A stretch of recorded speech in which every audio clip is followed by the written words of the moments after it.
Hey y'all, it's the Let's Talk Civilly podcast. I'm Cleveland Horton, your host. And I'm Gabi Cortez. Hey, don't forget about me, it's Markyta Sirett. And together we're your hosts for Let's Talk Civilly podcast. Like MLK said, the time is always right to do what is right. This is our Let's Talk Civilly podcast. Welcome back, wherever you're joining us today. Welcome back to the Let's Talk Civilly podcast. I am Cleveland Horton, the Executive Director of the Maryland Commission on Civil Rights. I am, as always, honored to serve as your host of the Let's Talk Civilly podcast. And, of course, I'd like to introduce my wonderful co-host. We have, of course, Gabi Cortez. Hi, everyone. I'm back here again. Yay. We have with us as well Markyta Sirett. Y'all know me by now. Hey y'all, it's Markyta. And we have a jewel for our listeners today. We have the president and CEO of Associated Black Charities, Miss Chrissy Thornton. Hey, Chrissy. Hey, everybody. Thanks for having me. All right. So as we think about this podcast and where we are right now, it's August, everybody. Woohoo. It's August. Finally. And for me, I think August is special for a number of different reasons, right? Selfishly, August is special to me because school is about to be back in session. Oh yeah, you Right. do have one that's still Yes. in school. So for all of the parents, all of the caretakers, godparents, aunties, uncles, we're almost there. You ready School for her is to almost- go back? I am definitely ready, right? So we are almost there. So August is always near and dear to my heart because at that point in time, we know that school is about to go in. But I also wanted to just mention, when we think about August being National Black Business Month, I think it's important for us to recognize that. And I know we'll talk about that a little bit today during our session. So again, welcome to a Let's Talk Civilly podcast. Oh, you know what, y'all? You know what I forgot? What do you forget? One of the most important things. What? Our gala is almost 1 month away. Oh, yes. Right. Yes. So for our listeners, those who haven't purchased tickets or tables, please be aware. Our annual Civil Rights Gala is happening on Saturday, September the 26th. Buy a ticket or two, a table or two, bring a friend. Heck, bring an enemy if you like. Become friends. So we are looking to see everyone at our gala. It will be at Maryland Live on September 26th from 5:30 to 10 p.m. So we're looking forward to seeing everyone at our Civil Rights Gala. If you need tickets, all of our gala information can be found on our website at www.mccr.maryland.gov. And that is Maryland spelled out. So again, get your tickets, get you a ticket, get your friend a ticket, get your mama a ticket. And your enemies. And your enemies, bring everybody. Pay her own. All is welcome. All are welcome to our annual Civil Rights Gala. With that, I'm going to toss it over to Gabi to kick us off. All right, everybody. So I thought of something, really Markyta, and I thought of something new to this time. We thought of doing a fun icebreaker. I know we usually just kind of go straight into conversation and then we can't stop. So this time we're going to do a little fun icebreaker. And because it's National Black Business Month, we decided to do this fun icebreaker. What's everyone's favorite Black-owned restaurant? Who wants to go first?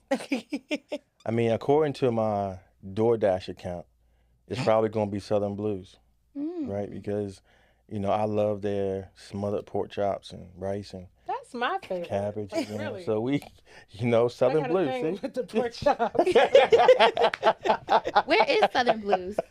They got two locations. I know the location that I order from is the one that's over on Harford Road. Okay. But I believe they have another location. So there's Southern Blues and Georgia Peach, both of them. Okay. Like, Okay. Oh, okay. I've heard of Georgia Peach before. So are they owned by the same people? I believe so. They're Okay. definitely affiliated. Okay. Not the same Okay. owners. Okay. But Southern Blues, that's my spot. That's Y'all love some soul food. And where's Georgia Peach? Georgia Peach. I Georgia know Field. Georgia Peach has one out Owens Mills. I know that for sure. But Okay. I think they have multiple locations too. Oh, in They Owens do. Mills. Yeah. Interesting. And then you have actually Miss. over by that Giant, I believe, like Pikesville, Owens Mills area. Okay. I believe so. Huh. Okay. I'm going to check it out. I live right there. So. Southern Blues is mine. So Okay. sounds like me and Chrissy tag teaming on that one. So I love Southern Blues, but I also like Yabo Kitchen. Ooh, Like that's my yes. my newer spot. Didn't Okay. y'all just have your ABC like yeah. team? So dinner we thing? did our staff retreat, and I wanted to do a progressive dinner. And so we had appetizers and drinks at one place, and then we had an entree, and then we went somewhere else for dessert, and they all had to be Black owned. And the biggest thing about Yebo Kitchen is they're open on Mondays. So like nobody is open on Mondays Nobody. anymore. So and the atmosphere is cool, vibe is cool, Yeah. food is amazing, service is great. So Yebo Kitchen. Wow, Where I is love that?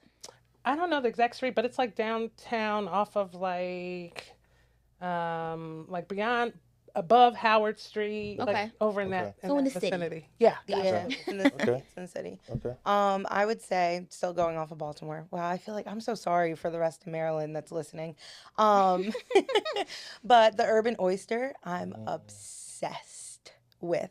Not only for their food, I love their food, but because she is the first Black woman to own an oyster restaurant in the United States of America. I've never tried oysters. I've never tried. It's just the have whole to go. thing of slimy mouth just doesn't work for me. That's fair, but they have other food. Mm. They have other food, and they're in Hamden. I hear oysters are good though, but I just haven't. I've never tried them. I've never had oysters either, but that's because I don't. You try know, other I think you know how Chrissy did the whole family team retreat. I see where you're going. I think Cleveland, the agency, deserves a little dinner out. I think that's a great idea. Cool. But I mean, I was thinking more like Wendy's but that's cool. Wendy's. He would be the one. To I mean, Wendy's I'm for gonna get a us. good chocolate frosty. So I mean, frosty's on you. That's fine with me. Crazy. All right. What's your restaurant? Wendy's not Black owned. It's That's not. true. It's not. Yeah, we have to stay with Miss Chrissy's. Yeah, the theme. theme is Black owned. Exactly. Okay. Yeah. I got you. Oops, I forgot. I think it was Poppy's Cuisine, but I think they closed. I think did. they did. They did. And then so then did. I think they opened up Proper Cuisine, which is like actually right near, like Right. right here. On Redwood, right? Yes, ma'am. Yep. So I'm gonna go with that. But I really loved Poppy's Cuisine. Oh my gosh. What kind of food? I've never been. It was like I think it was American cuisine, if I'm not mistaken. But I heard it was good though. it's like I'm really bad with food stuff. I'm so sorry. But it was like seafood and I would get a stuffed salmon. That was good. And then I got they had crab cake fries. Those were like really good. And then they had bread pudding for dessert, and that was really good. Everything Yeah. you just said was really good. It was just it was really good. Exactly. Yes. So that would be mine. I like it. I like it. For our viewers, give us your recommendations down in the comments. Oh yeah, that'd be great. Yes, thank you very much. I'm a foodie. I love food. But back to our podcast. Chrissy, we know you. We know you very well. Very, very well. Okay. I think you know me very, very well. I'm like, That is y'all true. meant to invite me? Not that we need to invite her. Oh Lord. But our viewers may not, right? They may have heard of ABC. They may have seen some of the programs that y'all do. But if you can just give our viewers a little bit more about you and ABC and what y'all are doing, the great work y'all are doing. Sure. Thanks so much. Chrissy Thornton, Associated Black Charities. We are a 41-year-old race equity, economic empowerment organization. We are headquartered in Baltimore, serving the state of Maryland, and we uniquely care about the ways that structural racism has impacted opportunity and access for Black people, Black families, Black community. I love that we're founded in Baltimore. We do believe, by the way, we're able to improve access and opportunity for Black people in Baltimore. It's a case study for the rest of the state and for other cities across the country that show up like Baltimore. You know, we have 13 other cities that are demographically and economically similar to Baltimore, all of which have less assets. And so we know if we can raise the bar for Black opportunity in Baltimore, we can do it in Memphis, and we can do it in Detroit, and we can do it in New Orleans. we can talking do about it New in Orleans. Newark, New Jersey, and all these other places that show up like a Baltimore but aren't as asset rich. And so we do believe the work of ABC to advance, Black economic mobility and Black opportunity in general is something that can serve as a case study for the nation. And we missed the opportunity to say happy birthday to ABC because did. It was last week. ABC just turned 41. Yeah. So we want to say Happy birthday to Happy ABC. belated. Thank Happy you. belated Happy birthday to belated. ABC. Thank you so much. Definitely. Feliz cumpleaños. Thank you. Yes, Thank you. yes. I did see that on LinkedIn. Yes. I follow y'all pretty heavily on LinkedIn. We decided all of a sudden to celebrate this year. Like we had a cake, we had ice cream, we had food, we had hats and Because singing why and all the not? things. Because why not, right? And we didn't get our invitation to the birthday party. I know, it was exclusive. Sorry. It was exclusive. It was exclusive. But also, you know, like last year was our major anniversary, like 40 years. But at the same time, surviving last year as a nonprofit organization made this year even more worth celebrating. So we were like, we're going to do it up. You got to treat yourself and everybody else. Yeah. Agreed. Exactly. Well, Miss Chrissy, while doing some research on ABC, I read about the REACT initiative and the Ladder Economic Mobility Framework, which is designed to address race-based wealth gaps and structural economic barriers, as you've mentioned. How can everyday listeners, employees, and local business owners actively apply ABC's economic mobility frameworks in their own communities? Oh, wow. So REACT and the Ladder are two ways we have learned in 2026 to articulate the work of Associated Black Charities. I tell people, like my predecessors laid amazing groundwork for the organization. We've always cared about economic progress, economic justice as the equalizer. So when we talk about racism, we've always known as an organization that economic opportunity would be the progress itself that would help us break down the barriers created by structural racism. And so in the 80s and early 90s, ABC focused on, you know, anti-poverty work. We focused on getting people to stability and supporting initiatives that help people with food insecurity and housing and childcare and, you know, basic stability needs. And then with my most immediate predecessor in the 90s and into the 2000s, we really focused on what like career mobility looked like, giving people mentorship, making sure people had leadership opportunities. And so her whole focus was getting more Black individuals into the middle class, more in the middle. And we've done that work for 40 years. And I got here in 2023 and I'm like, well, we can't abandon that work. That is the bread and butter of who we are as an organization. Right. But how do I involve it? And what are the needs of the community in 2023, 24, 25, now 26 that we aren't addressing? And what I noticed as I, you know, inspected like where our opportunities were in Baltimore is like we've lost mixed income neighborhoods, right? So where you have Black people in Baltimore that have done relatively well in many situations, not all, but in many situations you have flight, right? Like they've left Yes. the community. They're calling, wasn't there a word for it 2 years back? Like Or afraid? reverse gentrification, like Yes. something crazy. Yeah. But like, you know, people are moving out, right? Like upward mobility, a part of feeling accomplished became like actually leaving those communities that didn't match you socioeconomically. Back in the day, in any neighborhood in Baltimore, a Black neighborhood, you might be impoverished, you might be working class, but you could look up the street and the surgeon lived there, the lawyer lived there. You saw progress in the neighborhood. You all fellowshipped at the same house of worship.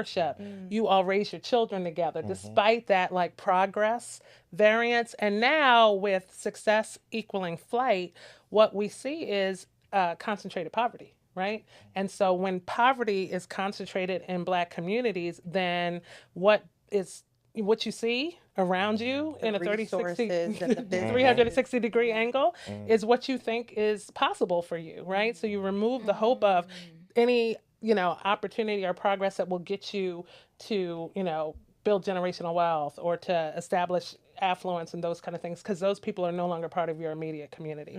And so we realized that the fatal flaw of us trying to do this work is not trying to push the whole community forward at the same time. How do we move people out of poverty? How do we move people in the middle class? How do we get people who have some level of disposable income to become owners and investors and all of that kind of stuff? And how can we do that all at once so that the whole community moves together? And so that's what we're focused on. That's what the ladder is. Okay. The ladder is an economic mobility spectrum that looks at how do you just get people to the next step? Right? Okay. Too often we are solving for how do you get people in poverty to wealth? Well, the jump, right, is enormous. Right. Also, there's a mindset component where people don't see that for themselves, right? It doesn't seem possible. Someone said to me once, like, how can you convince someone who doesn't have $100 that they can have 1,000?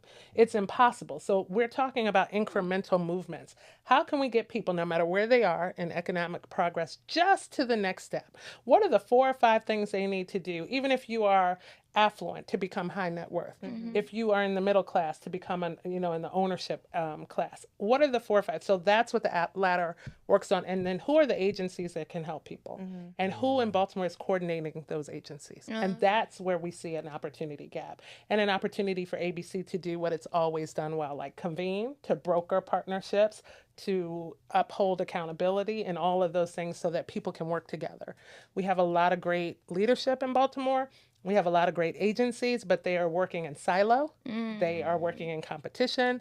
There is no coordination. There's no measure of accountability. And when my organization helps you, I help you and I pat myself on the back, but I don't hand you off to the next organization that might be able to triage what your continuing needs are.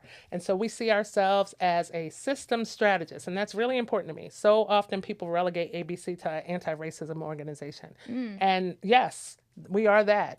But we believe the only way we can fight racism is through economic empowerment and progress. And in order to do that, we need some systems to actually change and to function to our benefit. I could totally be talking out of but I just feel like what I see with what you're saying with ABC is more of like, we're just providing a solution, really. Like that, to give more resources for what's going on. And the thing about it, it's not even novel, right? Like it makes sense, right? Like in order, you want to get to the next level of like stability or progress in your life, you got to do some things to get there. Right. Right. Like, so what ABC is discussing now is not anything we've generated or ideated out of thin air. It just makes sense, but there's no coordination, right? Like everybody's so busy doing the work, but who's leading the work? And what I know as a transplant to Baltimore, right? Like not having been born and raised here, gone to high school here, is that it matters who does the work. We have to break that down. There can't be an ego around ownership of the solution. ABC doesn't own the solution. The other agencies don't own it, and it won't happen unless we work together in tandem at the same time in collaboration. But who is willing to lead that effort? And that's where I see ABC rising to the occasion. When you were talking about going back into the beginning of when you were mentioning people growing up in the same neighborhoods, and even though you may not have been in that higher class, but yet you can see a surgeon down the street, I was just thinking back to my childhood, and that's very similar to how I grew up, and me seeing the possibility of what I can be, even though I was not seeing that in my own household. That's right. But having friends and going to their house, it's like, wow, you guys have an in-ground pool in the backyard. Oh, you guys have like 5-6 bedrooms. Like, this is possible. This is a thing. Like, this isn't too far out of reach for me. So I think like my kind of follow-up question for you is, since y'all have been, I guess, putting the ladder effect into motion for what, the last, you said 3-4 We've been working on it for about 2 years. 2 It's years. finally at a position where we're going to do it. Yeah. We're looking for resources for this initiative, but at the same time, we can't not do it. We know what to do. We have the credibility, the trust of the community to do it. Yeah. So we're doing the work now. It's just not at scale. I tell people, like, we might be helping 2-3 people now, Yeah. right? Like, but we need to help the masses. And in order to do that, in we're going to order see require the push and the investment. change. Yes. And, that was kind of be my question of like, just thinking broadly, how many years do you see down the line of when you do get there, when you do see the masses? Have you all estimated that? Yeah. And what does that look like? So we're in the midst of finalizing a comprehensive 5-year strategy. Okay. Right? Like, we expect to see like evidence-based progress in 12 months, but we need a 5-year strategy, and then we'll reevaluate for there. So that's what we're producing now. Awesome. I think it's a powerful framework, right? And I think that the work that, for me, having the opportunity to have the relationship that I have individually and as an agency with ABC, having a front row seat to the powerful work that ABC does with such a small staff is nothing short of commendable, right? And the fact that you all have put so much into, whether it's the thought, the work, the research, into figuring out how do we move our communities forward, is very impressive. And as you know, from a leadership standpoint, Chrissy, that leaders are defined by the success of an organization during your tenure. That's right. So when you think about that, especially with the framework around REACT and the ladder, what are some of the metrics that you plan on using to identify the success of those frameworks? Yeah, I think we know the frameworks are going to work because everyone is in agreement to the fact that that's what's needed. Yep. For us, the impact will be measured though in real people's lives. So we're looking at cohorting nonprofit organizations through React as we're trying to create collaboration, reduce duplication, and all of that. And sustainability of nonprofit organizations is going to be how we measure success for that. But for the latter, and looking at economic mobility, we got to reduce it down to, did Chrissy have measurable opportunity and access change during the period that an Associated Black Charities and its partners worked with her? And so that means cohorting the experience. How do we take someone who has a real life story? I always start with the indigent person, someone who has less than $1,000 of access to net worth, who doesn't have a home, likely doesn't have an identification, likely has food insecurity, maybe has some literacy challenges, and is woefully probably uneducated. And how do we get that person who is figurative now, but really probably represents a number of people that we could point to, and how do we just get them to poverty, right? Like, imagine poverty being a goal, but how do we get, and what does it take? Well, I call my person Andre. That's the case study I always use. Like, Andre needs somewhere to live. Andre needs food. Andre might need basic health care. Andre needs ID. He doesn't have identification. And he might need GED services. Let's say those are the 5 things that gets Andre to the next level of being able to be triaged. But too often, nonprofit organizations like ABC and others see Andre, and we want to get Andre to middle class, right? Trying to jump. We try to jump him across all kinds of steps without giving him, and he knows that's not possible. He hasn't seen it. He doesn't feel it's possible. His mindset is not focused on being able to do that. And so what does he do? He doesn't buy in to the process. But if Andre could do those 5 things, and we could name 5 agencies here in Baltimore that can help him do those 5 things, and we coordinate it. Andre doesn't have to know how to navigate these complex systems that all of these nonprofits make people navigate just to get some help, right? Yeah. We coordinate for it. And when we get him those 5 things, now you are on the next step of the ladder. Now what happens? The only thing that is required in a framework like that is Andre's willingness, Yeah. right? And we're going to take him to so measurable change for me is in a year, in 5 years, we're able to say we cohorted these 150 people that entered the ladder at various stages, and we were able for them to experience real measurable economic change in their lives in that period of time. That might mean Chrissy and where I fall on the ladder, and my movement predictors to get me to the next stage economically are all about investment and trust, and I am not doing none of them things right now. But I want to be at the next stage, but I didn't know those were the things I needed to be doing, quite honestly. So in the next year to 18 months, if I do those things, I should be at the next level too. And so when you think about it like that, broken down, and someone having accountability for real people, it gets very, very exciting. We all mean well. All these organizations, public sector, private, we mean well. But without coordination, without a quarterback, the work just doesn't happen. Yeah. Yeah. So I think a follow-up for me to listening to that, Chrissy, is we know that success is not something that can be accomplished alone. Nope. So when you think about these powerful frameworks, we have listeners that come from all different walks of life, different types of organizations. What would you say to our listeners who may be in a position to assist ABC with these frameworks? What can they do to help ABC ensure the success of these powerful frameworks? So we are actively seeking partnership. And that's from stakeholders across sector, across, how people show up. Where do you see yourself servicing a real person on the ladder, right? Are you providing educational supports? Are you providing workforce development trade? Are you providing college prep? Are you providing the driver's licensing services, expungement? And then even at the other side of the ladder, are you doing financial planning? Are you helping people with home buying and starting small businesses? If so, there's room for you in our ecosystem of change, right? Because ABC does some of those things in direct service, but many of them we don't personally do. And nor do we want to, nor is that our lane of service. So we need to collaborate with other agencies to say, like, you know what, I can put someone, an emerging Black professional in ABC's board pipeline class, and we can get them geared up to serve on a board, and we can train them and all those kind of things. But maybe the next level of that is like a formal leadership development class, or maybe the next level of that is for them to get a mentor. And then we're going to hand them off to the Black Leadership Circle or the President's Roundtable so they can work in business ownership. partnership or some other agency. So people have the opportunity to progress uninterrupted.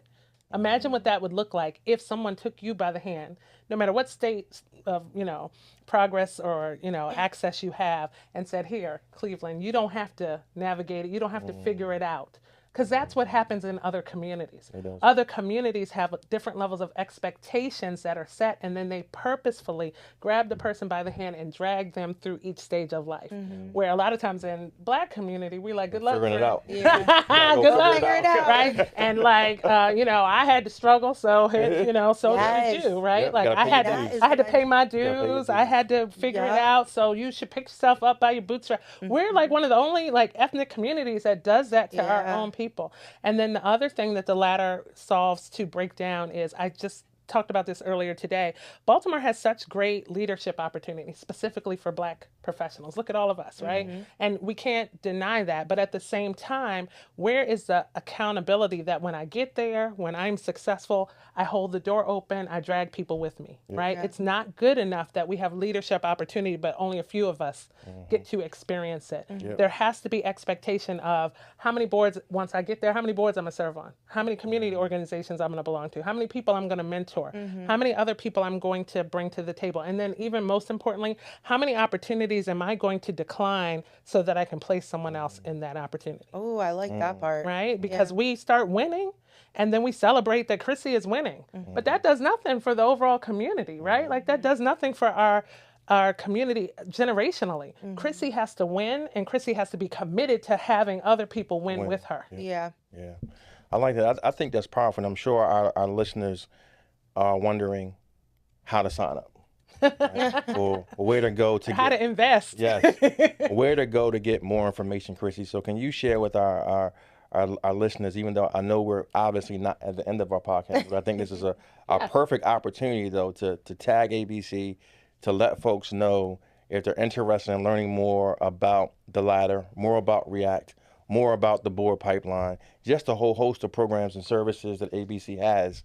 Where can they get that information? So we are AssociatedBlackCharities.org. We're in the middle of kind of reviving our website, so new website out soon, but AssociatedBlackCharities.org. We are active across all social media channels, and it's my understanding we just hired like a spicy young social media manager. I believe we have a TikTok now too. Like I ain't seen it, but I believe that's the case, so I'm excited about that. Well, be careful. They get you throwing balls and stuff. So just be, they get you doing different things. Doing So different things.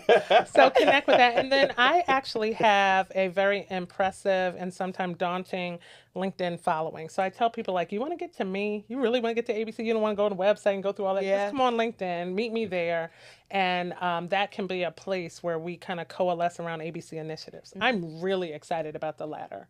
I'm really excited about what we're doing for nonprofit organizations with React. Like, I feel so excited. I feel like, just I can feel it. champion I can feel it, right? Amped, yeah. And for me, I thought when I got to ABC 3 years ago, like my legacy was going to be like, I made it feel young and vibrant and we're visible and we having all these programs. And like anybody else would have got to year 3 and exhaled and been like, all right, we did it, right? Like I'm good. And it was like, no, in year 3, those executive orders were issued and a whole new challenge emerged for our organization. And now I'm thinking about who are we sustainably? Like, how do I create sustainability for this organization beyond me, And that is really important. I like to tell people, as we're talking about economic mobility, ABC doesn't own anything. Yeah. Right? Like if you look at our counterpart organizations, they own buildings and assets and endowments and all of the things. And, when I look at where we are at 41 years not owning anything, we do have a van. It is depreciating as I speak. And I'm very thankful that we have it.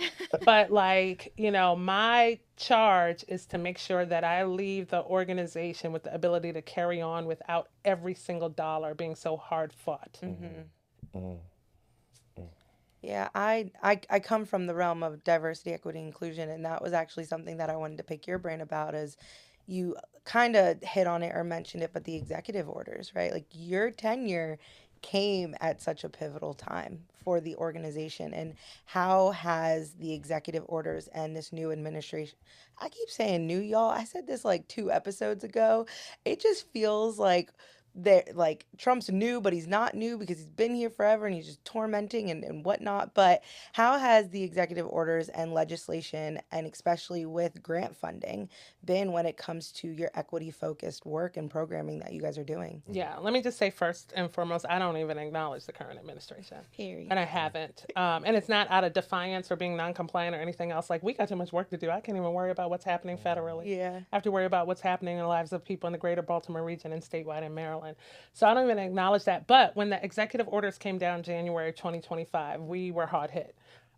Organizations that had supported ABC's initiatives for 15, 20 years pulled back without even a conversation. Yeah. Like, wouldn't even take the meeting, just defunded us. Is it because of the buzzwords? I might say maybe for some that faced scrutiny at the federal level, but I would venture to say that a good amount of them just didn't want to support us anyway, and there was a level of guilt that had them, actively supporting ABC, and now they felt emboldened. They had the out, right? Yeah. George Floyd 2020, all of a sudden everybody had those diversity statements, and we're going to give to Black causes, Black-led organizations and all of that, and now you had an out, and you can pull back. And the way I know the difference is, we had, of the 23 corporate partners we lost in 2025 after those orders, we had some of those Let's people. pause for a second. 23. 23. 23. You didn't see my eyes because you were At looking various Chrissy. levels, right? Like, whether it was somebody who gave us $500 as a sponsorship for an event, or somebody who gave us, $50,000 for, at 23. Of those 23, there were a handful of people who came to me and said, like, we're fearful. Like, our line of business is under attack. We can't proceed. We would like to support you in any other kind of way, but we can't. And then the majority of those people wouldn't even take my call, wouldn't respond to anything. Wow. Right? And we're talking about major market organizations that moved too quickly, right? Like, didn't even have to abandon us at that pace, but did. But it was okay, because the immediate, thought is to crash out, right? Like, oh no. But what are we going to do now? My team and I, like, hunkered down. I had some of those sponsors tell me, is there any way you can take the word Black out of the name of the organization? Is there any way you cannot talk about Black people? Is there any way you can't talk about women? I mean, it was a whole lot of things, right? And, like, even if we wanted to, we don't have the privilege as our organization to do that, right? And nor did we want to. So it was like, no, we're not going to do any of that. But what we're going to have to do is go find our people.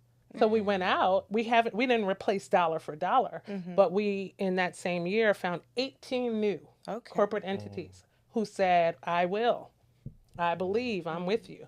Now, we're still recouping the amount of investment, but we'll get there, right? Yeah. And I'm not even upset about it, right? Like, I don't want you to performatively support this organization and then, like, wave it over our head like it's a treat, like you're doing something special for us, right? But at the same time, understand who I am. We're going to have some no thank you moments. Yeah. And that means, don't invite me to the Oreo suite. Now, I love them crab cakes at the Oreo suite. Don't get me wrong. But don't invite me after you've defunded my organization. You won't have me sitting up in the pictures so you can act like you are an ally of Black community members. Don't, invite me to speak on your panels. Don't invite me to bring our constituents to your events and those kind of things after you've actively harmed us and defunded us. So there's that too. I think that's, I'm sorry. No, go ahead. I think it's so important for our listeners, especially our listeners that are either going into entrepreneurship, ones that have already got their business up and started, but got that big hit like y'all did, and maybe they might be smaller, to just keep their integrity within their business. And I think that's exactly what I heard from you. Absolutely. Was you have to keep your character, your integrity of not just you as a person, but the integrity of the business that you're running, and looking for the people that are like you, mindset, character, morals, principles, all the things, right? I think it's just very vital for our listeners to know, like, there are people out there that are willing to support you. You just need to figure out who those people are, and you need to go hunting. And I would love to just add this one point to it. Yeah.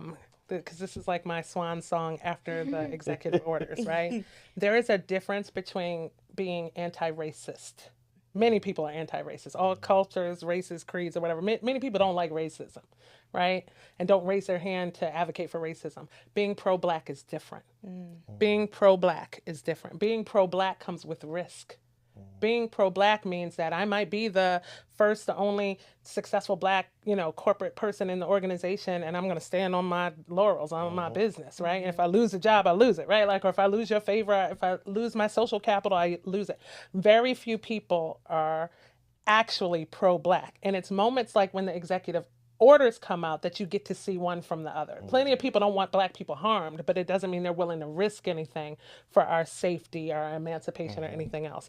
And I think Or their over the own past level of few comfort. or their Many folks- own level of access, Yes, right? yes. So if that means I have to identify with Black causes and that, because I kind of want to, right? Like I'm down for it. I went to HBCU, maybe I'm in the D9, all the things. I'm Black. But if that means that I can't get invited to, those spaces that I've fought my way to get into, the proximal spaces where white power and money lives, and I'm not willing to advocate. And we saw it in real time.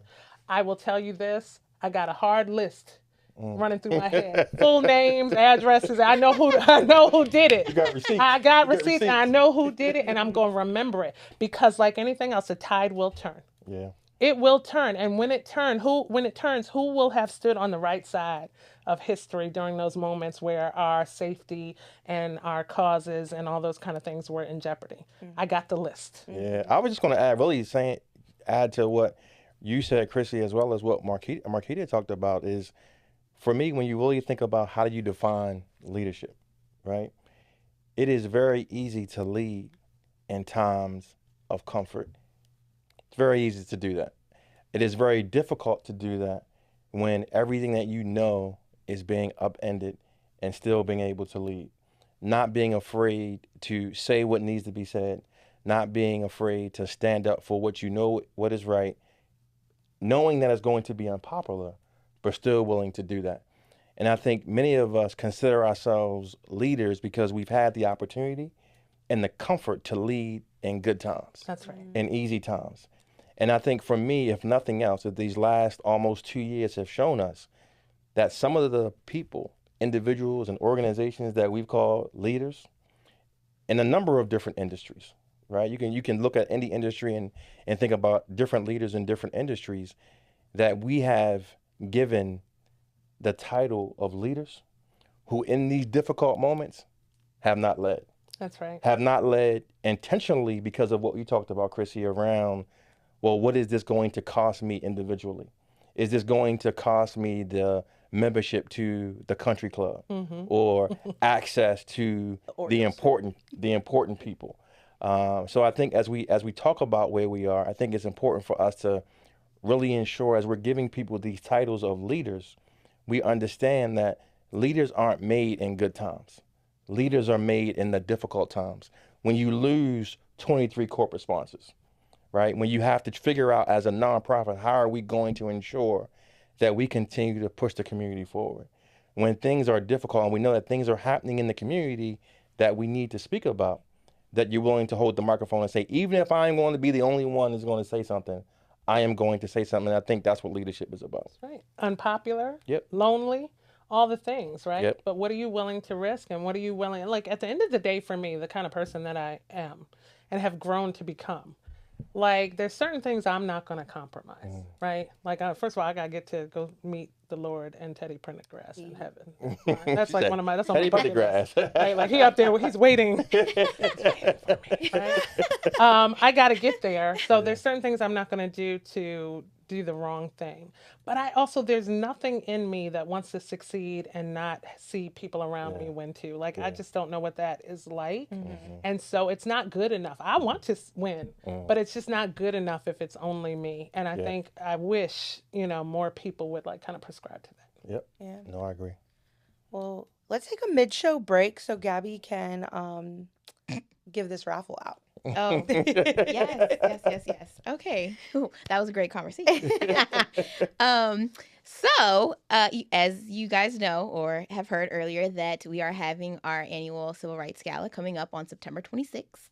And our executive director has announced that we are going to do a raffle for one free ticket for the gala. Ooh. So, in order to enter the raffle, we need all of our viewers and our listeners. I'm sorry, wait a minute. I'm sorry.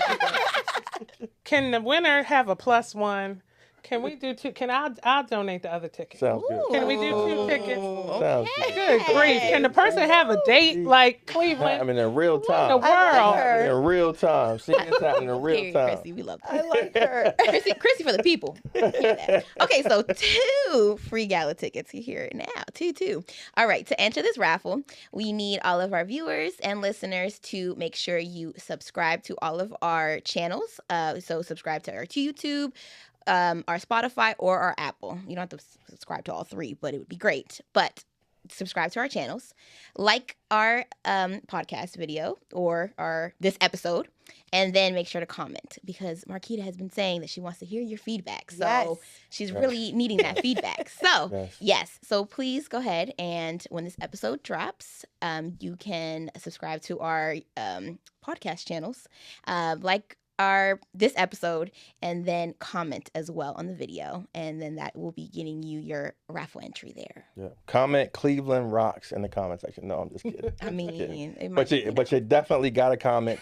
Definitely got to comment. So we're looking forward to that. yes. And yeah, we will announce Yeah. we will announce the winner on our social media. So you need to also be following the Instagram. It's not a mandatory you need to follow the Instagram to get into the raffle, but if you want to know if you won or not, you should be following the Instagram. And I mean, it will be posted on our Facebook as well. We have the connection there. So Perfect. we have our LinkedIn, we have our Facebook, and we have our Instagram. So, we will be contacting you. This is serious. 2 tickets, guys. 2 tickets. 2 tickets. 2 tickts. All right, then. What a great raffle. I'm excited now. Yeah, me too. Yeah, and you better take a picture with Miss Chrissy when you get there, too.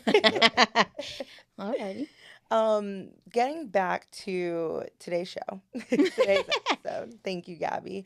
I want to talk a little bit about, like, we've heard about the ladder, we heard about React, we heard about, collaboration and partnership and how important that is, but getting into stabilizing areas. What can our Black businesses that are here already, what can they be doing to help stabilize the areas that already are facing these systemic barriers and these systemic issues? And I kind of really have those questions for both of y'all, for you and Chrissy and Cleveland. I mean, I think it's a higher responsibility than just operating a business when you're talking about doing business in our neighborhoods and our communities, right? Like, Black businesses should become hubs for progress for the entire community, like the way I look at them. It's about how do we circulate the Black dollar, which means you want us to support your Black business, then also be very intentional when you choose vendors, when you choose suppliers, when you hire, contractors and other people to pour back continually into our community. And then if you have like a space, if you have a brick and mortar, how is that space really activated? Is it also used to become like a gathering space for community? Do people feel welcome there, or is it transactional?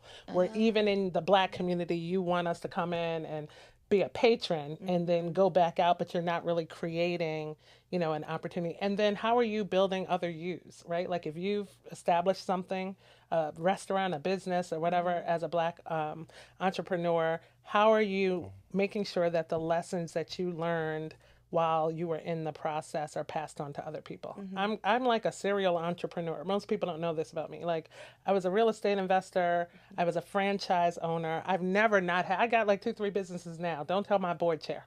All right, on the side. I'm a hustler. I'm like the full definition of a hustler, right? Like, I believe in multiple streams of income and all the things.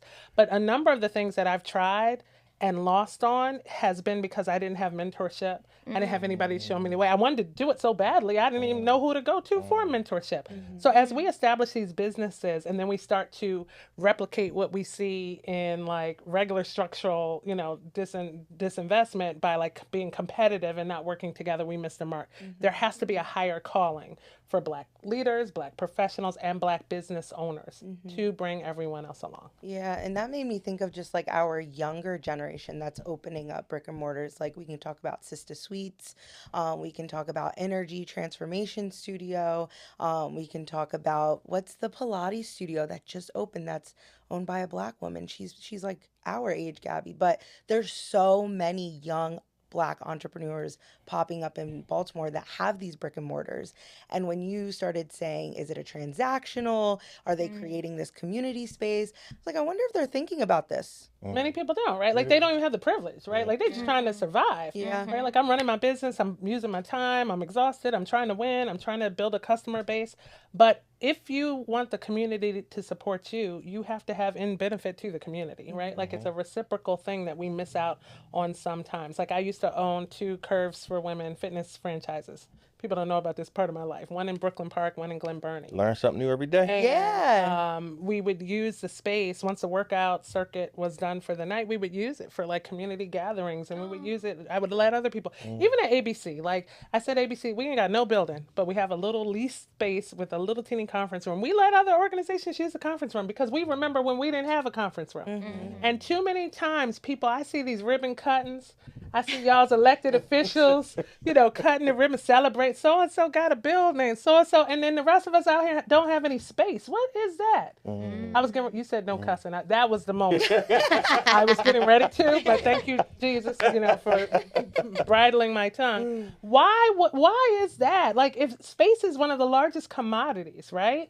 Like, I believe in I use the same photographer, I use the same caterer, I use the same, I use the same DJ. I believe in attaching to people and bringing them along. How dare you have space and not open it up? How dare you have something that the rest of the community needs? That's the whole concept of mutual aid that Black communities have moved from. Like, we so worried about who's funding Black-led organizations that we have forgotten the talent and the gems that we have in our own community, and to extend them to one another. Yeah. I mean, and just to add to that, I think Chrissy did a great job of answering the question. But I think when I think about the role of Black businesses, I think it's about being the anchor in these communities, which is part of what Chrissy was talking about. But I also think we've got to be honest about the conversation around business, around starting a business, because I think we've got to begin to shift the conversation from my perspective, from just starting a business to how do you create a legacy, because it's very different, right? And I think many of our businesses, Black businesses, suffer from capacity issues, right? So if we're talking about how do you take advantage of some of the large projects that come through Baltimore and come through the state, many of our Black businesses don't have the capacity to be able to take advantage of those projects. So we miss out on the financial opportunities that are out there for businesses because we're worried about, okay, I started the business, great, but the business is at a very small level, right? And we also have to recognize too, when we think about Black businesses, Black individuals have to have access to opportunity. And starting a business isn't easy, right? It's not free. You've got to have access to credit. You've got to have access to capital, right? So you can have a great idea, but if you don't have access to those things, it's just an idea, right? So we always talk about one of the most expensive pieces of real estate is where? What do you think are the most expensive pieces of real estate are? What do I think? Oh, from someone that does not own a home yet. Okay. The most expensive, is it the building itself? Maybe. Gabi? Or no, isn't it what is that called? The interest? Maybe. Okay. Gabi, what's your thoughts? I'm done guessing. Where is the most expensive piece of real estate? Okay, so my ADHD thoughts.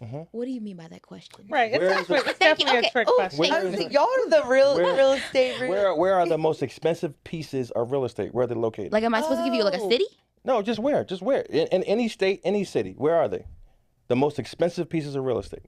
I don't think you're saying it right. Oh, yeah. You are? Okay, well, I don't know what you're talking about then. I was like, do you know the answer? I thought I knew the answer, but then he kept doubling down on his... The cemetery. Oh, well, I did know the answer. I was going to say it's a graveyard. The cemetery, right? Because Yeah. that's where all of the best ideas and thoughts have gone to die. Where individuals didn't have access. Okay. He didn't say it right. Okay.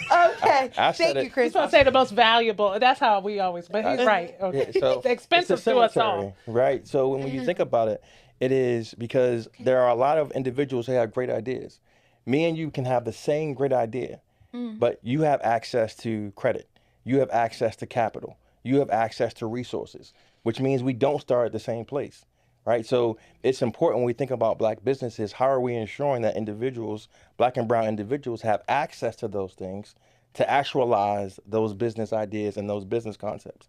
That, for me, that is one of the most critical things that are keeping Black individuals away from owning businesses, is access to those things. So I think just for me, again, when we think about Black businesses, those are the ones that stay in the community when everybody else runs.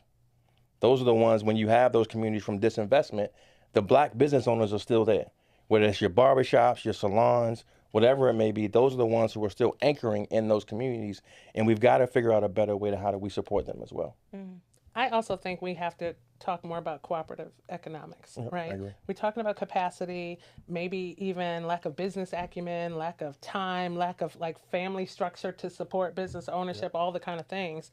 But what we don't talk about is how many businesses fail because as a business owner, entrepreneur, I decide I have to have 100% of everything, right? Like because 10% of something is more than 100% of nothing, right? Yeah. Yep. And so what does it look like now? I might want to start a construction company and that's, you know, in my heart and I feel led to do it. But why do I have to start it by myself? Why can't I partner with 20 other people even that will crowd fund the initiative? Less risk for everyone. Now we all get a piece of something and we're all learning together. And I always talk about that's the difference between being self-employed and being a business owner.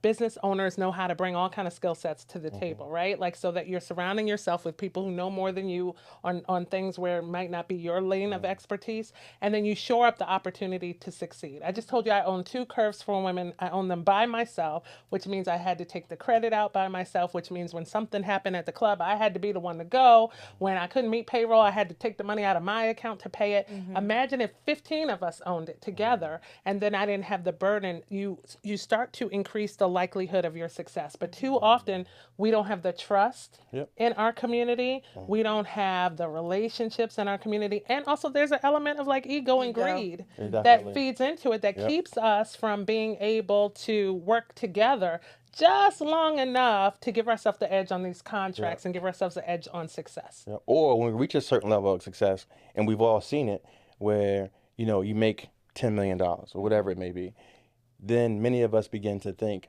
oh, well, I can make $10 million by myself. So let's separate.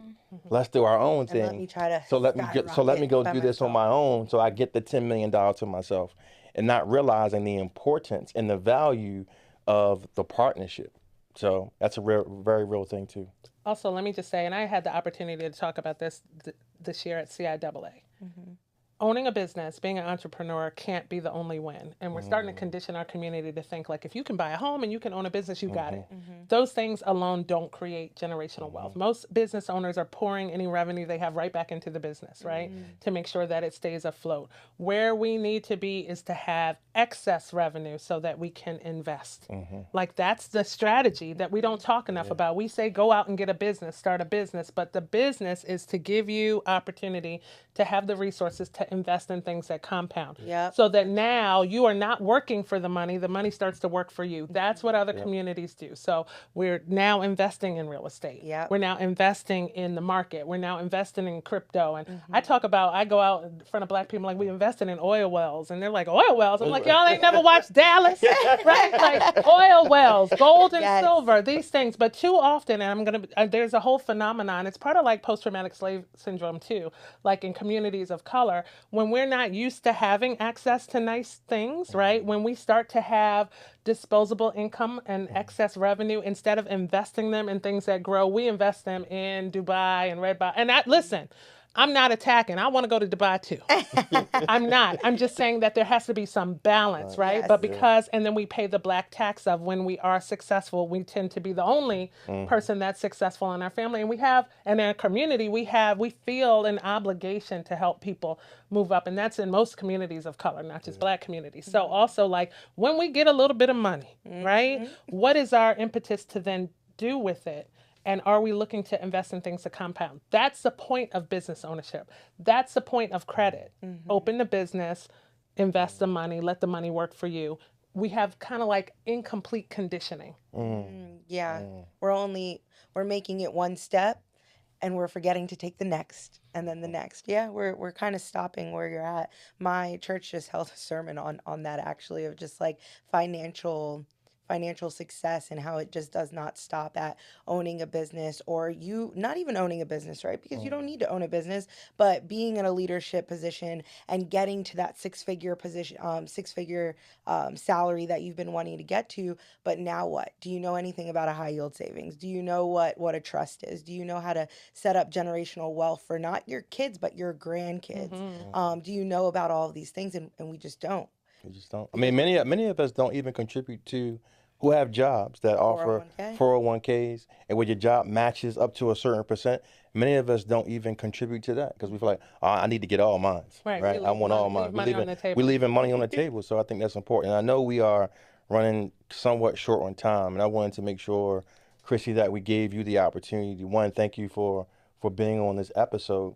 But we also just wanted to give you some time to really talk to the listeners about if there's something that you want to share about ABC, about how folks can continue to support ABC. We wanted to really make sure that we gave you the time to be able to do that. So I think now was a great opportunity for you to really to speak directly to our listeners around what's next for ABC and how can they ensure that they're being a part of ABC's future moving forward. Yeah. First of all, let me just say thank you for having me here today. It's been amazing. I love the opportunity to talk about all of these things and to hear and learn from others as well. I want to give my little disclaimer that I am not a moral authority, right? Like I'm out here struggling, trying to make it just like everybody else. I'm trying to lead better. I'm trying to be a better person. I'm trying to establish generational wealth for my family and all the things that I talk about. You're trying to do better. I'm trying to do better. I'm trying to do better, right? So I always want to start with that. Like sometimes when you're the voice and the spokesperson, people think you're trying to proffer as if you have it all together. I do not. I consider myself a member of the Black community that needs all the things that ABC is providing for every other member of the Black community. So that's the first thing.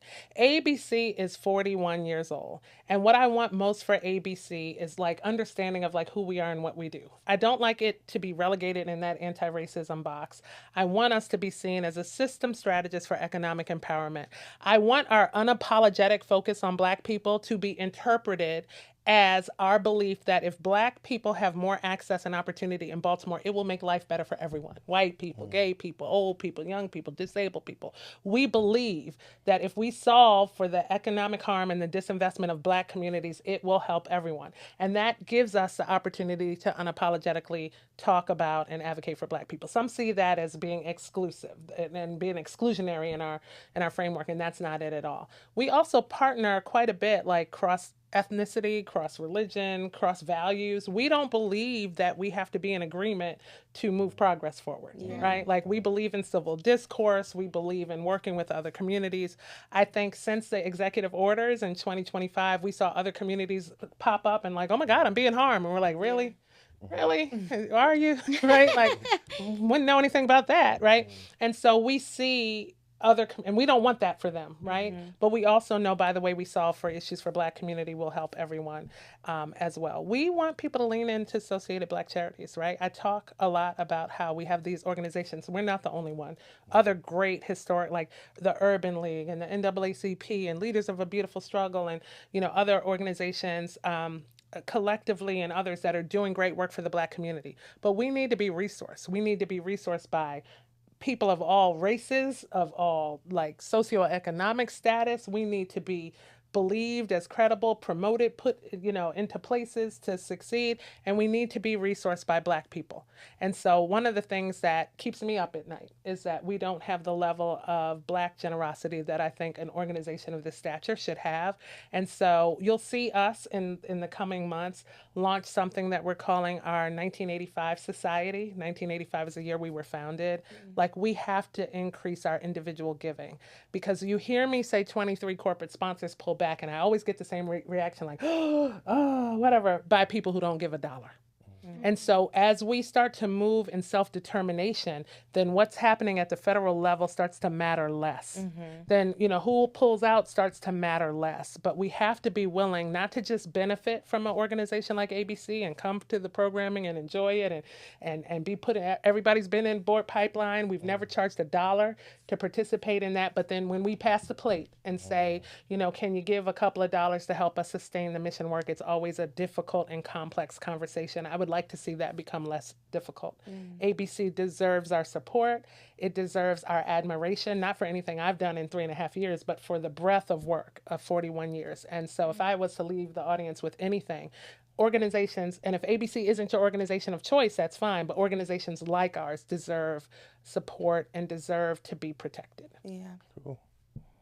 So I think, again, we want to thank Chrissy for coming on and being a information-packed episode. I think we've all learned something from this episode. And Chrissy, on behalf of the Maryland Commission on Civil Rights, we want to thank you for your leadership. We want to thank you for all that ABC does to push the community forward. We truly do appreciate you taking time out to be a part of this episode. Thank you. And whoever's going to the gala on that free ticket, thank me because you can take a date. You have a +1 now.